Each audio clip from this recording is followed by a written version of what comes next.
ഒരു കിഡിലോസ്കി പാനീയം പരിചയപ്പെട്ടാലോ? ഇത് കുടിച്ചാൽ നിങ്ങളുടെ ശരീരം ഒരു നന്ദി പറഞ്ഞതുപോലെ തോന്നും.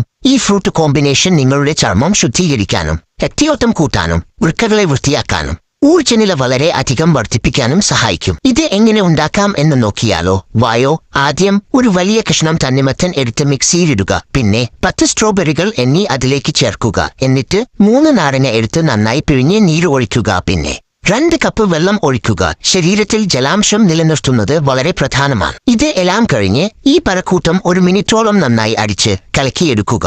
അപ്പോൾ ഇത് സ്വർഗത്തിൽ നിന്നോ നരകത്തിൽ നിന്നോ ഉണ്ടാക്കിയ ഒരു സ്മൂത്തി പോലെയിരിക്കും. ഇത് എല്ലാ ദിവസവും കുടിക്കേണ്ട ആവശ്യം ഇല്ല. തുടർച്ചയായി 3 ദിവസത്തേക്ക് 1 ഗ്ലാസ് വീതം ഇത് കുടിച്ചാൽ മതി. ഇതുപോലെ ചെയ്തു പോയാൽ നിങ്ങളുടെ ചർമ്മം തിളക്കം മാറുന്നതും മിനുസമുള്ളതുമാകും. പിന്നെ ഇത് നിങ്ങളുടെ ഊർജ്ജം വർദ്ധിപ്പിക്കും. പിന്നെ നിങ്ങളുടെ വൃക്കകൾ നിങ്ങൾക്ക് നന്ദി അറിയിച്ചുകൊണ്ടേയിരിക്കും.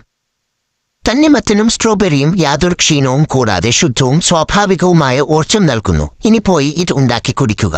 പിന്നെ വീഡിയോ ഇഷ്ടപ്പെട്ടാൽ എല്ലാവരും ഹൃദയം തരണേ, കൂട്ടുകൂടണേ.